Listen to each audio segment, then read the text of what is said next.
Америка Кошмо Штаты, Британия жана Франция апта соңунда Сириядагы химиялык курал жасалат деп шектелген 3 жайды бута калды. АКШ президенти Трамп биздин максатыбыз химиялык курал колдонуунун кесепетти оор болоорун көрсөтүү деп белгилесе, Орусиянын президенти Владимир Путин аба сокуларды кескин айыптады. Дүйнө элин чочуткан бул аракеттин күнгөй тескей жагдайын алдыдагы убакыт ичинде талкууга алганын турабыз. Студиянын телефону 68 06 06, мындан тышкары 0701 11 44 30 WhatsApp номер аркылуу дагы сурооңузду же пикириңизди калтырсаңыз болот. Биздин студиябыздын меймандары менен тааныштырып өтсөк, алар саясат талдоочулар Алмаз Тажыбай уулу. Саламатсызбы? Ошондой эле азыр бир нече көзөрмөмдөн кийин биздин студиябызга келип кошулат Искендер Ормон уулу. Байланыш номерибиз жогорудагы 68 06 06, анда биз түз оодо маекке өтө берели. Алмаз мырза, айтыңызчы, мына Америка Кошмо Штаты, Франция, Англиянын бул сокусу Сирия армиясы үчүн канчалык деңгээлде олуттуу зыян алып келди? Эмне үчүн Орусия Сирияда өз базаларын сактай тургандай абадан коргоочу бир нече күчтөрү туруп, ошол коргонуу аракетин жасаган жок? Деги эле ушул болгон кырдаал окуя чоң согуштун башталышы болуп калбайбы? Биринчи айтып кетет элем, чоң согуш болбойт. Бул мындай конфликттер чыр-чатактардын баары болуп келген. Эгерде Сирияны карасак, ошол убакыттан бери эле ушундай, мисалы мурдагы жылы Америка Кошмо Штаттары ошондой ракеталарды кое берген.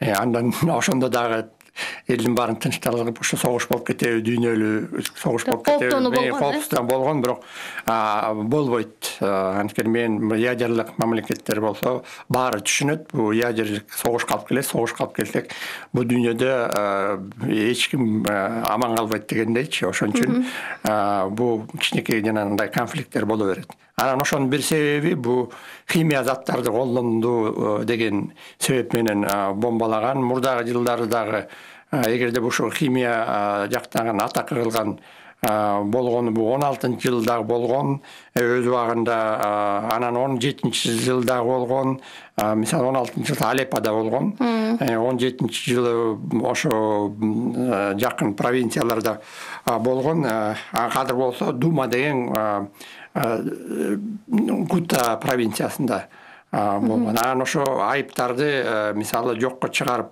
далилдеп атат, бирок ошондого караганда дагы жанагы бизде химиянын көзөмөлдөө боюнча уюм бар.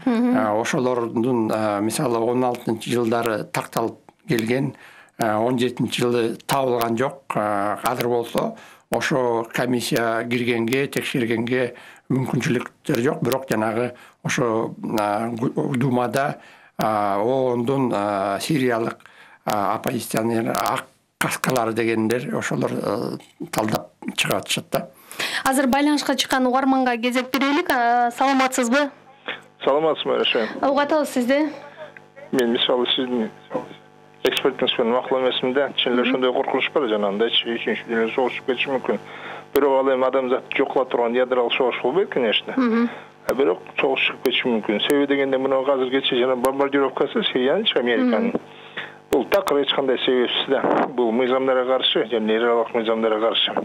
Бул үчүн өздөрүнүн баягы күчүн көрсөтүү гана болот да. Биринчиден Америка ал жака кирүүгө эч кандай уруксаты жок болчу, сол бестенчи. Россиянын ал жака кирген, ал Сирия мамлекетинин суранычы менен кирген ал жака Россия.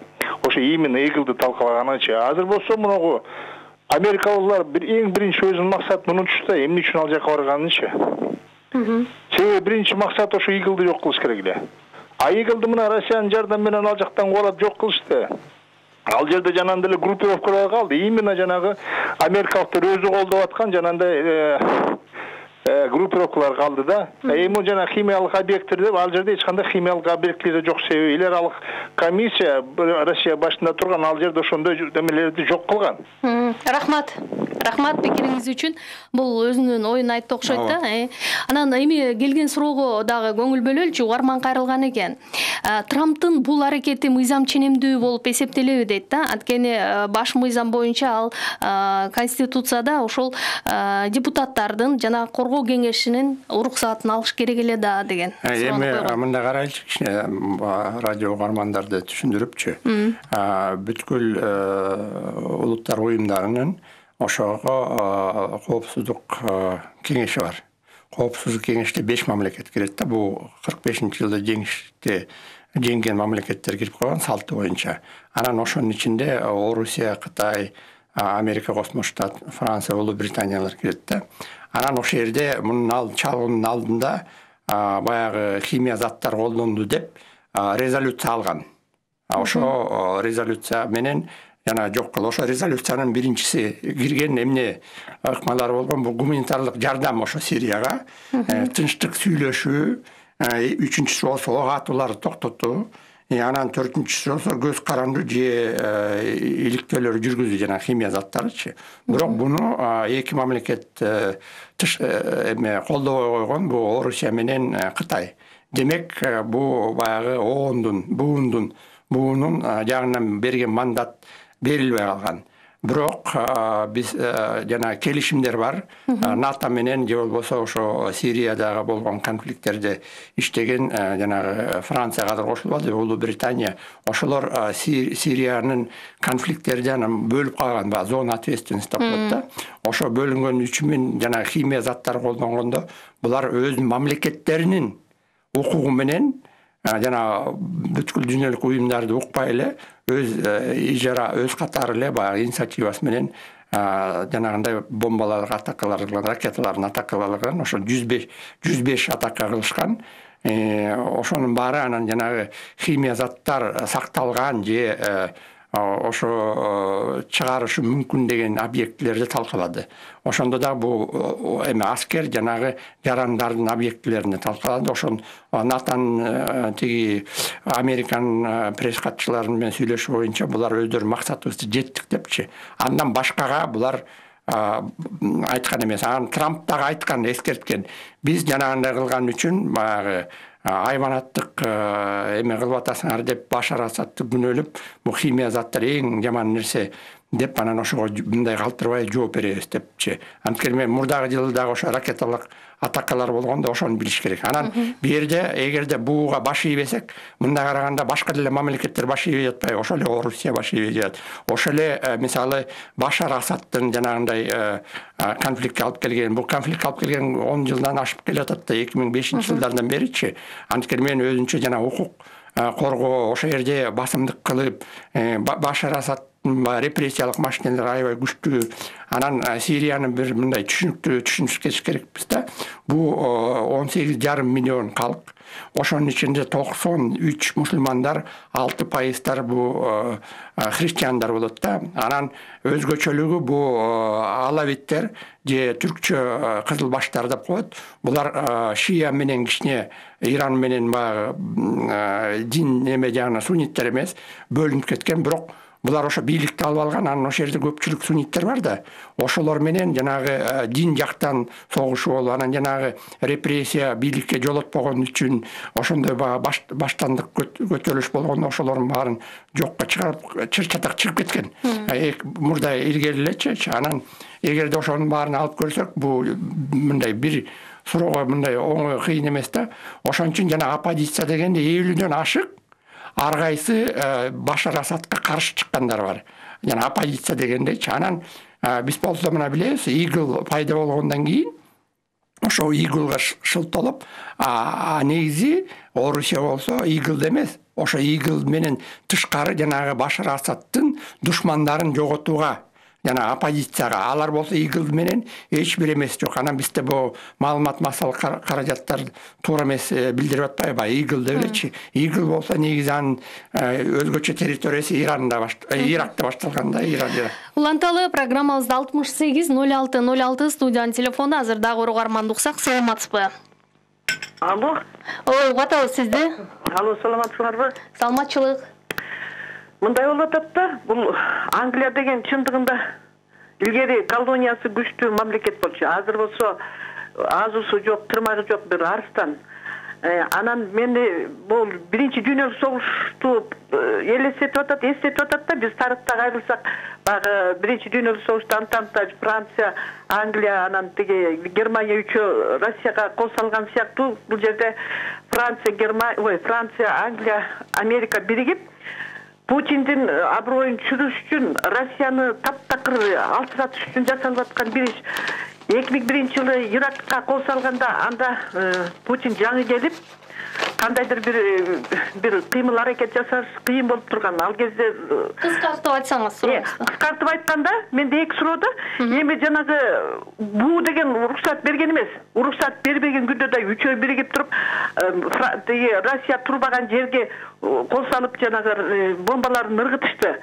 Ал эмне үчүн буунун сөзү өтпөй калды. Значит, бул дүйнөлүк аренада уже буунун бак атракаты мындай таасири кетти дегенди билдиреби деген ой. Экинчиден, ал кезде начар болсо, азыр Путин күчтүү, Россия күчтүү, биздин туугандар эмне үчүн отпор бербей атат? Эмне эле жасакерленип атат? Рахмат. Ошого жооп берип коюңуздарчы. Бир отпор бериш керек. Рахмат сурооңузга. Эми биз деген отпор эмне Кыргыз мамлекетиби же Орусия ошону түшүнбөй калдым да, тактап берсеңер.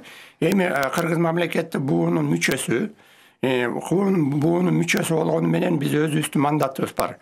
Анан жана башка мамлекеттин эмне үчүн биз Орусия менен биз суверенный мамлекетпиз да, кошулуш керекпизби? Кошулсак кайсы келишим менен кошулуш керекпиз деген суроолор болуп атат да угармандарда. Анан жанагы айтып атпайбы, бууну баягы буу баары бир жанагы өзүнүн мүмкүн жана талапка жооп бербеген өзүнүн жана бюрократиялык системасы бар.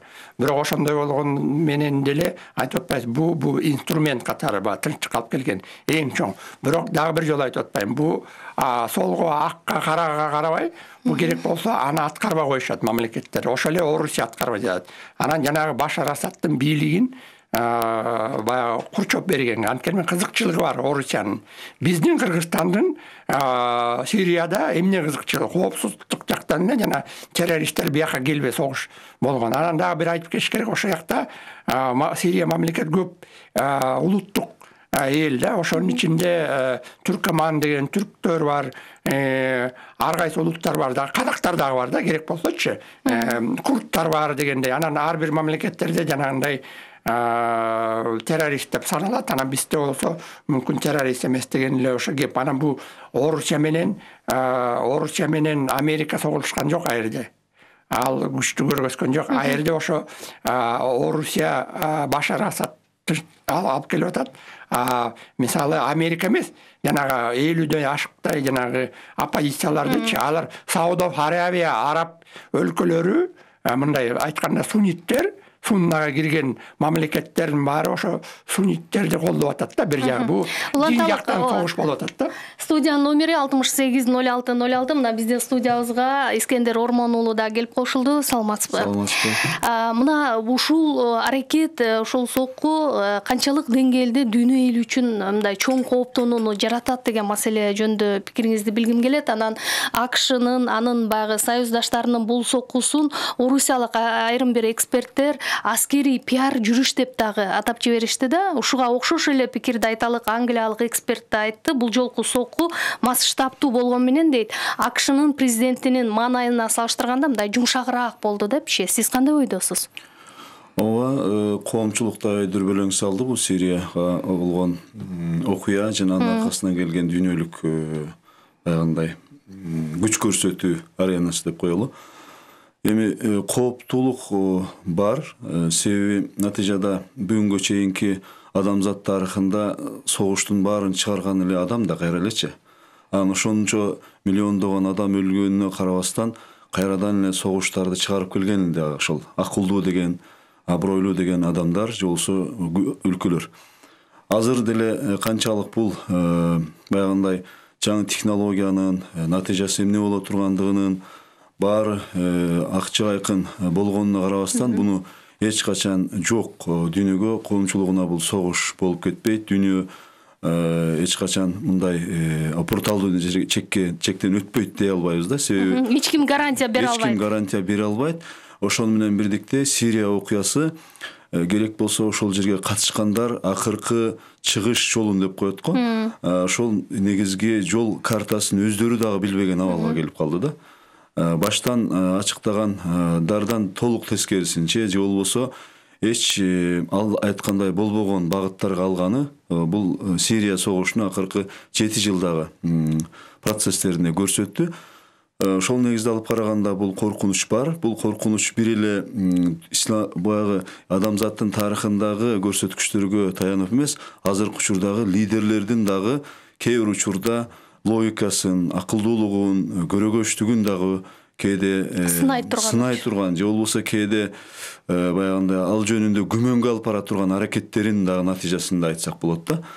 Андан сырткары Сирия окуясы азыр учурдагы жалпы дүйнөдөгү коомчулукка эл аралык мамилелердин кандай иштегенин же болбосо эл аралык мамилелер деген дүйнөлүк система деген эмне экендигин дагы барган сайын түшүндүрүп аткан бир окуя да. Себеби билебиз канчалык Бириккен Улуттар уюму бар, канчалык эл аралык укук бар, белгилүү деңгээлде иштеген нормалар бар десек дагы эл аралык мамилелерде негизинен күчтүүнүн укугу деп коет да. Ким күчтүү болсо ошол дагы укуктуу, ошол дагы негизинен туура деген натыйжага барып калган учурлар аз эмес.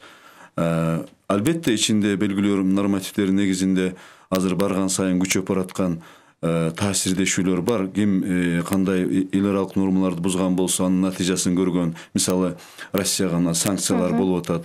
Анын кесепети менен дээрлик көптөгөн региондор, бир эле өлкө эмес, көптөгөн региондор зыян көрүп атат. Азыр ушул санкция маселесине дагы токтололу да. Анан эми мына АКШнын Бириккен Улуттар уюмундагы элчиси Никки Хейли айтып атат, өзүн актагандыгын, анан мыйзамдуу жана ылайыктуу болду депчи.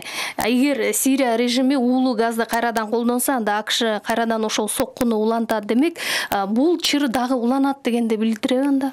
Бул чыр уланат, себеби биз ошол чындыгында Сирия окуясы боюнча чукул чакырым болгон күнү Америкада элек да, анан ошол 11 программасы менен барып калган элек, ошол талаш тартыш болгон жыйынга туш келип калдык. Чындыгында бир жактан ошол Россия элчиси өкүлчүлүгү, бир жактан ошол эле Америка, Англия ошол жердеги 15 өлкөнүн баары пикирин билдирип, негизинен азыркы эле болуп аткан чоң өлкөлөрдүн ортосундагы талаш тартыш болду да. Ошонун негизинде алып караганда бул жерде укуктуулук маселеси албетте эч бир өлкө өзүнүн кылган кыймылын бул укуксуз мен ошого карай кылдым дей албайт. Экинчиден алып караганда эки жак үчүн дагы өзүн туура көрсөтө турган дагы логикалык бир мерчемдер жок эмес да.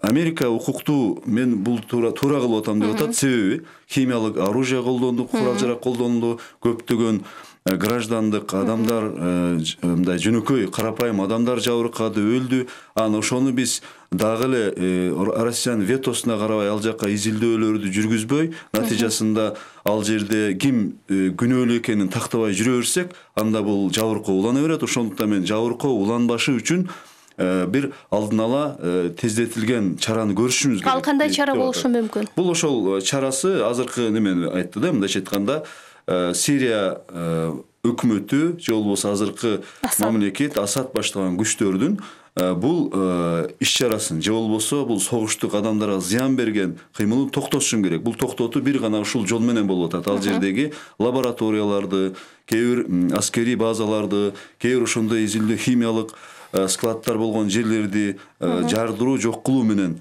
мен тез чукул чара көрө алам. Андан аркысын дагы көрүшөбүз деп резолюцияга ар түрдүү сунуштарды сунуп атышат. Россия негизги бүгүнгө чейин иштеп келген норманын негизинде бул оондогу ошол Совет басынычтагы өлкөлөрдүн макулдугу менен болуш керек эле. Анда эч кандай болбоду. ООНдун негизги нормативтерине туура эмес кыймыл болду. Негизинен бул укуктук талаага такыр туура келбеген нерсе болду деп атат да. Экөөнүн тең бүгүнгө чейинки тарыхында мисалдары бар. Мындайча айтканда эч ким бул жерде күнөөсүз эмес да, тарыхында дагы, азыркы учурунда дагы. Ошол эле айтып аткан мүдөлөр боюнча ар бири өзүнүн кылган, бүгүнгө чейинки тескерисин кылган акыбалдары бар. Келип келүү эле эң өкүнүчтүүсү ошол жерде карапайым калктын Сирия ошол өлкөсүндө, өлкө деп деле калбай калды азыр. Ошол региондо жашаган калктын дээрлик бүгүнгө чейин 500 миңге жакын адамдын өлгөнү, 5 миллионго жакын адамдын көчмөн болуп талалап кеткени, натыйжада ошол бир кайгылуу окуя калып калып атат да. Уланталы программабызда бизде суроолор абдан көп, анан мүмкүн болушунча бардыгына жооп алсак. Саламатсызбы? Майра мен кечирим сизденчи. Мен жанагы Алмаз мырза да биринчи. Кыскача айтсаңыз, сурооңузду деле. Алмаз мырза берген жана эмелери бизге тормозада биздин Кыргызстандын кандай кызыкчылыгы бар деп, биз азыр мындай эч качан өзүбүздү чекке калтырбашыбыз керек да. Анан кийин азыр мына Искендер мырза туура маалымат берет. Анан Алмаз мырза мен сизден суранам да, азыр интернет деген нерсе бар, биз жанагы орустун пропагандасын болуп аткан жокпуз, рахмат. Пикир экен, кошумчаңыз бар. Мен түшүнгөн жокмун. Эмне үчүн бул жерде Орусия жооп кайтарган жок деген суроо дагы азыр эксперттер чөйрөсүндө абдан кызыгууну жаратып атат да. Мисалы Москва айтты да, Сирияда жайгашкан орусиялыктарга эгер коркунуч жаралбаса, анда аба соккуларга жооп кайтарбайбыз депчи. Бирок Орусиянын президенти АКШнын анын өнөктөштөрүнүн багы көз карандысыз мамлекетке кол салгандыгын да айыптап атат. Ал эми Кремль жооп катары дипломатиялык гана биз чараларды көрө алабыз дейт. Бул дипломатиялык чаралар чыны менен эле аларга мындай реалдуу сокку болуп бере алабы ошол эле АКШга анын союздаштарына? Жок, азырынча ошол эле эң акыркы эмнеден чыкты бул окуя? Ошол чыгыш Гутадагы же болбосо ошонун анклавдын ичинде жайгашкан Дума, ошо айылы деп коелу. Ошол райондо болду да окуячы. Ал жер болсо негизинен Сирияга эң оппозициячыл деген, ичинде радикалдуу же болбосо террористтик деп аталган күчтөр да болгон район болчу да. Ошол жер гана азыркы Борбор шаарга эң жакын, Асад турган жерге эң жакын жер болчу. Анан бир жагынан алып караганда, жалпы эле неме менен караганда бул жерде ушунчалык башаламандык бар. Бир гана Россия бир аз тагыраак бир күчтү колдогон үчүн, Асад күчтөрүн, аныкы кандай кылганы белгилүү болуп, элдер ошонун негизинде ойлонуп атат да. Ал жерде көптөгөн күрд күчтөрү бар, жана ошол эле оппозициячыл деген сунниттердин ичинде дагы радикалдуусу, террористи, анын ичинде светтик мүнөзгө ээ болгондор баары биригип келгенде, анан кайсыл жагын кантип колдоону дагы билбей турушат. Батыш күчтөрү дагы билбей калып атат бул жердечи. Ошонун негизинде андан кийин бул жерде террористти колдоду, анан бириси мамлекетти колдоду деген бир акыбалга түшүп калып атат да. Мен бул нерсени бир аз логикалык немесине чыгарып коеюн. Бул негизде алып караганда бул маселе дагы эле улана берүүсү мүмкүн. Россия болсо азыр жооп бере элек, азыркы жооп бере элек дегенибиз бүгүнгө чейин алдын ала эле Россиянын өзү катаал мүнөздө, эгер бизге катылсаң катыгыңы беребиз дегендей мүнөздө тургандыгы да таасир берди деп атат аналиктер. Ошондуктан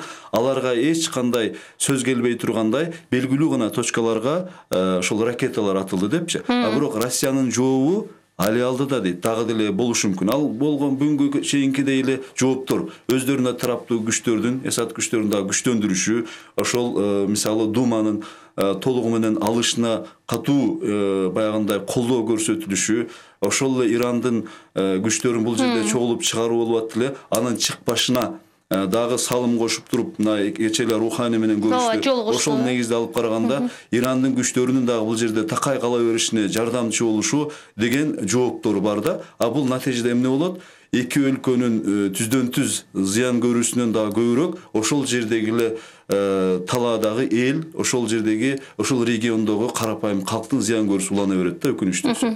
Орусиянын баары бир мындай чоң чыр чыгып кетишинен Америка Кошмо Штаты деле чочулашы мүмкүн экен да, бул жерде. Мен кошумча айтып кетем, ошол жерде жанагы ракета кое берген Орусиянын секторлору бар, жана аскер базалары турган жерге тийген эмес.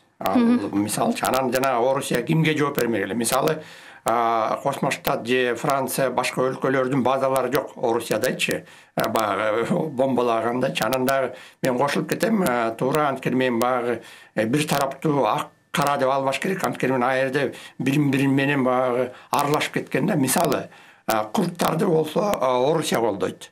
мисалы курал жарактар менен ошолорго колдоп бир жагынан Турция курдтарга каршы баягы ушул жылдагы операция кылып жүргөндө анан мындай бир айткандай болбойт да ошо жерде Орусиянын кызыкчылыгы ошо курдтар болобу же ошо газ нефть чыккан территориялар болот ар кандай кызыктарга аралашып кеткенде мисалы эгерде жанагы Орусияга башка куралуу күрөштө анда Америка менен мушташып кетиш керек да согуш жүрүш керек андай болбойт.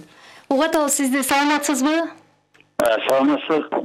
Кулак сизде өзүңүз тааштырып койсоңуз. Мен биринчи эксперттин жанагы айткан согуштун коркунучу жок деген макул эмес. Канбек мырзага макул. Азыр эстегиле бореки 1962 жылы Карибский кризис деген болгон. Ошондо Советтер Союзу супер держава болгон. Ошон үчүн анда ошондой абал болуп кетти. Азыр Америка жалгыз супер держава. Ошон үчүн аны эч ким токтото албайт. Ошон үчүн Россия отпор бергенден дагы карманып турат. Анткени НАТО дагы Американы колдоду. Анан жанагы коопсуздук кеңеште Кытай менен эле Боливия колдоду Россияны. Калгандары бүт каршы. Ошон үчүн азыр отпор берүүгө Россия карманып турат. Анан ошого көңүл бургула. Бул Кариб кризис чыгып кетиши мүмкүн. Ошону улуумундар билет. Рахмат. Мен жооп берсемчи, мисалы дагы бир жолу айтып кетейин. Согуш болуп атат Сирияда, жарандык согуш. Колдогондор ар тараптар колдоп атат. Бу Америка эмес эле, Франция эмес эле. Мисалы Франция болсо, илгери ошо эмеде колония катары болгондо, мисалычы, алар деле эмес. Аякта Саудов Аравиясы мындай айтканда, мусулман өлкөлөр дагы колдоп атат. Мисалы ар кандай, мисалы көбүнчөсү Башар Асадтын алавиттерге каршы жүргөн иштер болот. Анан эгерде мындай коркунучтук болсо, дүйнөлүк согуш болуп кетсе, анда Тундук Корея бар. Ошондой же болсо Африкада болгон чыр-чатактар бар да, согуш катарычы. Эмне үчүн анда биз ошол жактан коркпойбуз? Эмне эле Сирияга эле асылып калган болуп атабыз. Анткени мен бул Орусия ошол жакка жардам берип аткан жана Башар Асадтын диктатурасын. Искендер мырза, айтыңызчы, мисалы ушул сокку баягы террористтердин пайдасына бир топ жардам берип калышы мүмкүн эмеспи? Дегеним, АКШнын баягы ракеталык соккуларынан кийин бир топ эксперттер эми радикалдык топтор бир өздөрүнүн тактикалык пландарын иштеп чыгып жанданат деген дагы пикирлерин айтып жатышат да.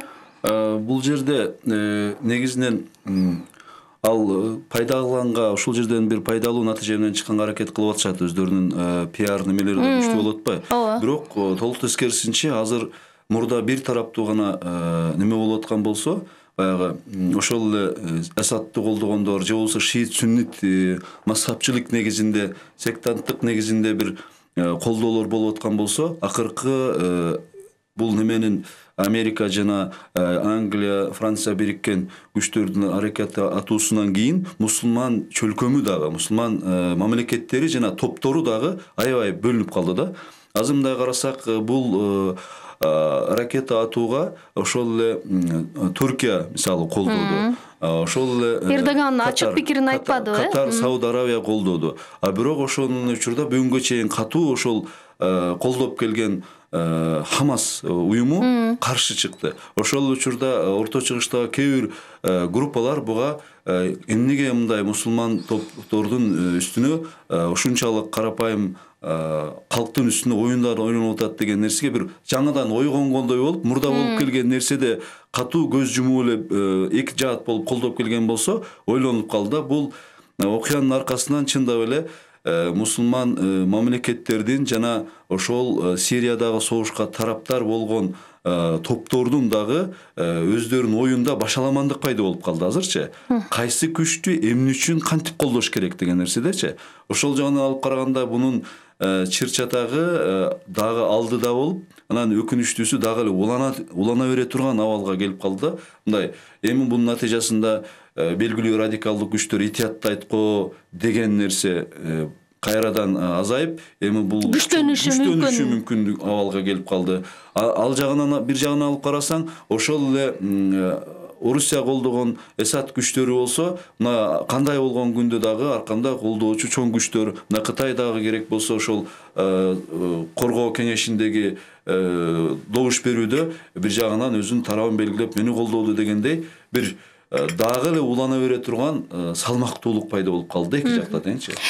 Буга чейин Вашингтон Орусияга санкцияларды киргизгендигин билебиз да, анан АКШ мына бүгүн дүйшөмбү күнү дагы Орусияга каршы жаңы санкцияларды жарыялай тургандыгын билдирди. Орусиянын Думасы дагы буга жооп кылып, контр санкциялар жөнүндөгү мыйзам долбоорун карайбыз. Анан биз аны АКШга, батыш өлкөлөрүнө киргизебиз деген сөздү мындай катуу киришип айтып атат да. Ушул жерден карап көрсөк, бул эки мамлекеттин кимисиники мындай алдуураак, күчтүүрөөк болуп кетиши мүмкүн. Кимге канчалык таасир этет? Эми угармандарга да түшүнүктүү болуш үчүн бул жагынан ким көп муктаж деген да, негизинде алып караганда эмнени санкция кылып атат, ал санкцияны болбошуна дагы көбүрөөк ким муктаж болот эле депчи. Мындай алып карасак, бул жерде бул санкциялардан албетте ким жабыркайт? Кайсы өлкө? Россия жана анын тарапташтары жабыркап атат, жабыркоосу уланып атат, ал бизге чейин таасир этип атат да, экономикалык. Себеби бул жаатташуу барган сайын бир эле жалпы мамлекеттин белгилүү бир позицияларын эмес, банкалык эсептерине чейин, керек болсо ишкерлерине чейин. Азыр эми могу неме менен, толкун менен ошол химиялык кээ бир заттарды чыгарган ишкердик чөйрөлөр деп өзүн белгилеп атат. Бул дегендик чоң ысымдарын атапчы. Бул дегендик адамдарды дагы тактап бунун списоктун ичине киргизет дегендик да. Натыйжада бул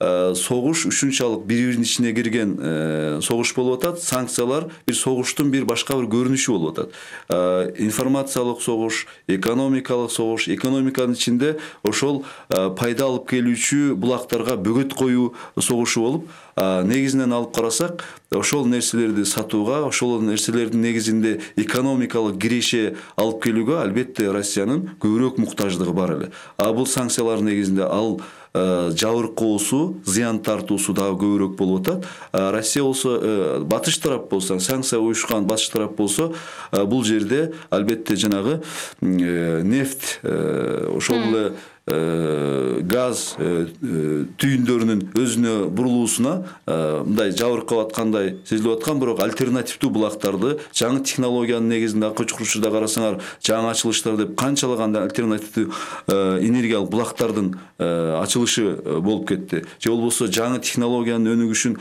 башка жактарга bundan мындай эгемен боло турган булактарга багытта беришти. Бул негизинде алып караганда батыштыкы дагы эсептүү, дагы өзүнүн чарасын алдын ала көргөн бир санкциялар болуп аткандай болгону көрүнүштү ортодо да мындай. Мен кошумчалап кетейин, ошо угармандарга Орусияга санкция башталган бул 15-14-жылы Украинага жана кол салып Крымды тартып алганы, анткени мен ошо келишим менен мисалы 3 мамлекет Будапештте 94-жылы кол коюшкан, ошо Украинага ядерлик эмеден. Украинада азыр АКШны колдоп атат да. Ошо санкция болуп атат да, бу жерде мындай Сириянын эмеси эмес. Сирияда киргизебиз деп атат, анткени мен жанагы бомбаларды, химия заттарды караганда Орусиянын бомбаларын тактакан, мисалы баягы Идлибте ошо түшкөн 16-жылы провинциялардачы ошону айтып кеш керек. Анан жабыркатканга бизге дагы тиет, анткени мен мына аркы жумада Москванын биржасы төмөндөп кетти ошо санкциянын нерсесинен, анткени мен биз дагы жана таможенный союз деп бажы биримдигине кирип албадык, ошо менен бизге дагы тиет. Ошон үчүн экономисттердин прогноздору айтып атат, ошо эме жолдор 100 сомго төмөндөп кетет август айында деген коркунучтар бар да. Ошондой эме. Анан кадыр болсо жана Орусиянын бомбалары болсо, ошондой зарин эмнелерди жана химиялык заттарын эгерде тапса, анткени мен ал Башар Асадтын бийлиги эмете албайт. Аны ошо Орусия күнү санап атат да, ошо Орусия ошол жака жана химия заттарын алып берген бомбаларын, анын фотоматериалдары да бир далилдеп беришкен, ошо аэропорттордо ошо Орусиянын химиялык жана бомбалары бар деген себеп. Уландабыз программабызда дагы бир угарман, саламатсызбы? Саламатсыздар. Угатабыз, өзүңүз тааныштырып койсоңуз. Мен атым Бакыт Бишкектен. Эксперттер бири-бирин кайталап атат да, убакыт кетип атат.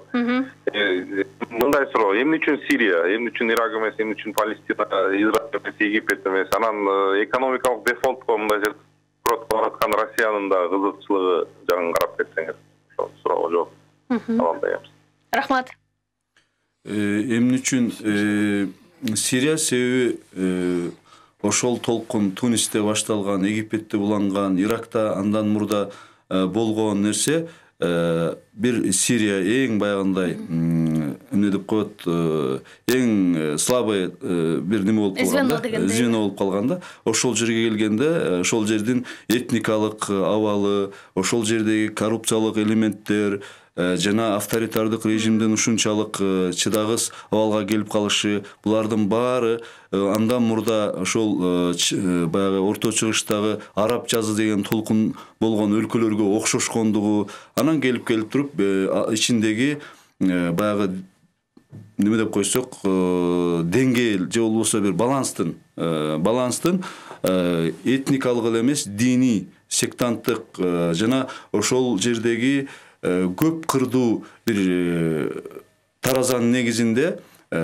ой баштаганын ойлоп, элчи карапайым калк Эсад күчүнө каршы чыгышты. Ал ойлогон бир эле калк эмес, дүйнөлүк коомчулук да бул нерседе бир аз жаңылды. Себеби тез эле ошол эле Тунисте болгондой, Египетте болгондой, башка жерлерде болгондой эле тез аранын ичинде аны да кулатып, анын ордуна ошол жерлерде болгондой эле режимдерди же болбосо режим куруу процесстер улана бермек. Анын натыйжасында дагы дүйнөдөгү чоң күчтөр өзүнүн ошол эле нефт боюнча, ошол эле жанындагы батыш өлкөлөрдүн негизинде алып караганда Израиль абалы боюнча ошол жерде бир позицияга ээ болушмакта. Ал дүйнөлүк коомчулук бул жерде ачык эле айтыш керек, жаңылды.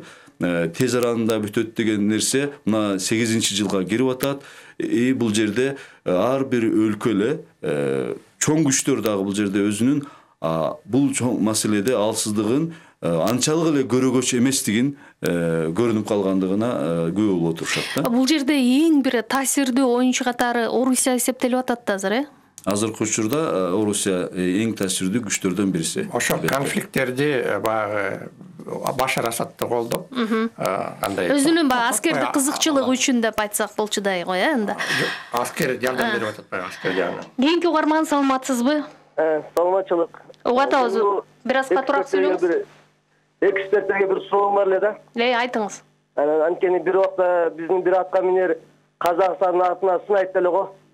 Анан карапайым эл көптөн бери кыйналып жүрөт да, ошо биздин продукцияга жетпей Казакстанга арзан болот. Биз азыр Сирия маселесин карап жатабыз. Ооба, азыр Сириянын маселесин карап атабыз да. Анан ошол могу Россияны тигин тартып алды, буну тартып алды, анан биякта биз канча жарандар зыян тарт. Эки тоо кагылышса ортосун эл өлөт дейт. Анан могу бир аз ойлонуп сүйлөнсө да, бир Россиянын атын айтабы, Американын атын айтабы, анан ошо биздин өзүбүздүн келечегин караса да, анан кийин оны биз биягы бир андай согуш эмес, бир кичинекей жолду жасай алгандан кийин анан ошондо бир ойлосо.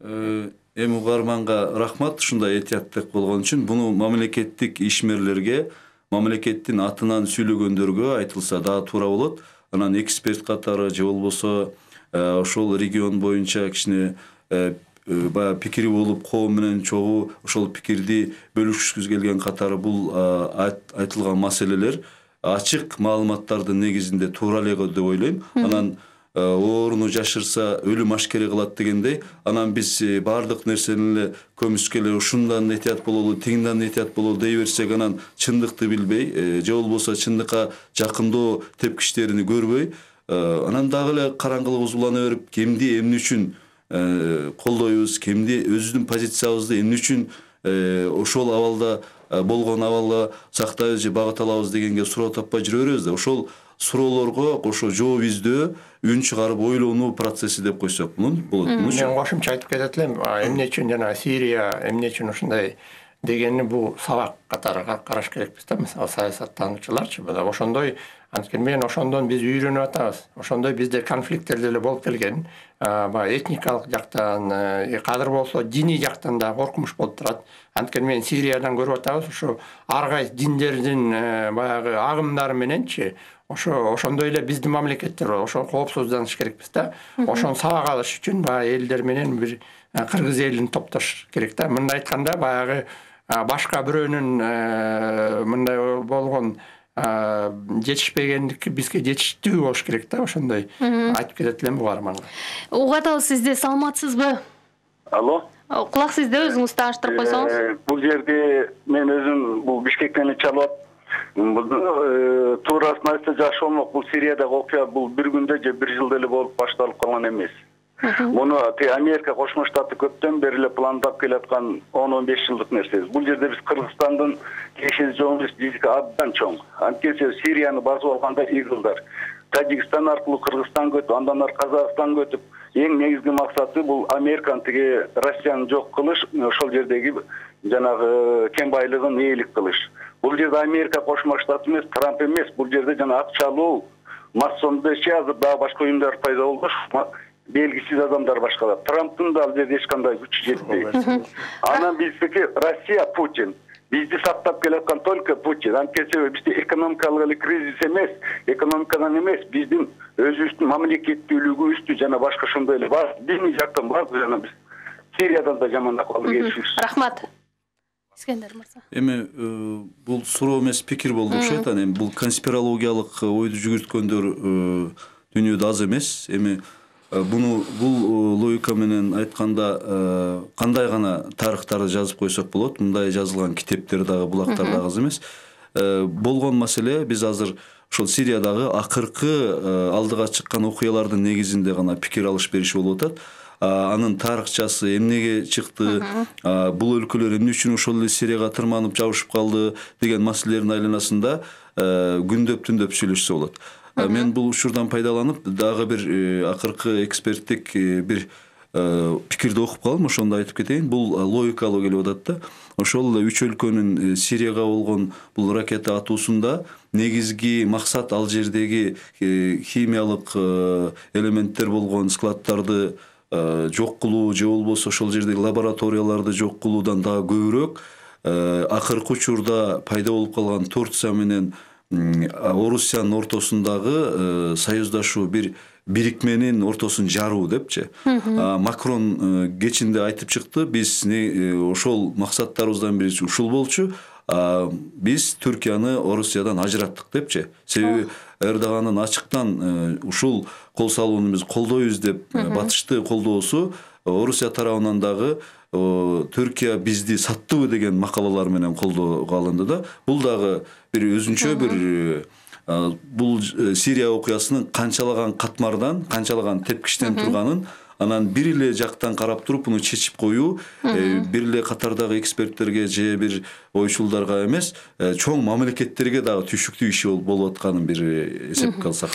Ушул оюңузду улай эле сурагым келип атат да, ушундай оор абалда дейт, Орусия жалгыз калышы мүмкүнбү деп атат да. Чыны менен эле жана НАТОнун баш катчысы белгилебеди, Түндүк Атлантикалык альянска бир 29-30га чукул мамлекеттин бардыгы Сирияга жасаган аба соккуларын колдоп атат депчи. Анын ичинде мына Режеп Тайып Эрдоган дагы Стамбулдагы сүйлөгөн сөзүндө акыркысында ушу Сирияга мындай жасалган соккуну колдойбуз, Сириянын режиминин жоопкерчилигин дагы карашыбыз керек деген ойду кыйтты да. Демек, Орусияга ким колдоо көрсөтөт деген суроону койгон. Бу жерде эми Орусияга колдогон, мисалы ошо конфликтке кызыктырып алган Орусия жалгыз болуп калат, тилекке каршы же эмечи. Анткени мен Сирияда Орусиянын кызыкчылыгы бар. Мисалы биз баягы СНГ деп атпайбыз, эмелери караганда биз аяктан, мисалы Казактан болсо ошол жерде тынчтык алып келген инициативалар бар баягы. Ошого эле мисалы биз мамлекеттер Кыргызстанды ошого кошулушу мүмкүн. Анан жанагы Орусияда бир айтып кетиш керек. Мурдагы жылы Сириядан курал аскерлер чыгарылган көбүнчөчү, мисалы. Анткени мен азыр Орусия кичине аксап калды да, ошо жардам жагынан, көрсөткөн жагынан дагычы. Ошо эме жагы болуп атат. Анан азыр жана санкция менен ошо Башар Асадтын бийлигине жардам бере алабы деген да суроолор болуп атат да. Демек, мүмкүн ошо өзүнүн проблемасын чечемде Орусия мисалы чыгып кетиш да мүмкүн бул эмеденчи. Ошондо конфликт тезирээк жокко чыгат да. Мисалы, эгерде ошо Башар Асад деле колдобосо Орусия, мурда эле баягы эми ал реалдуу бүгүнкү күндө? Бул маселе жакынкы учурда кыйын болуп турат. Себеби эмнеге киргенин деле эске алганда, Россия ошол жактагы Орто Чыгыштагы жакынкы чыгыштагы негизги позициясын, негизги мүмкүнчүлүктөрүн аябай жоготуп баратканда, ал Сирия окуясы бир алдыга түшкөн эле бир олжодой болду.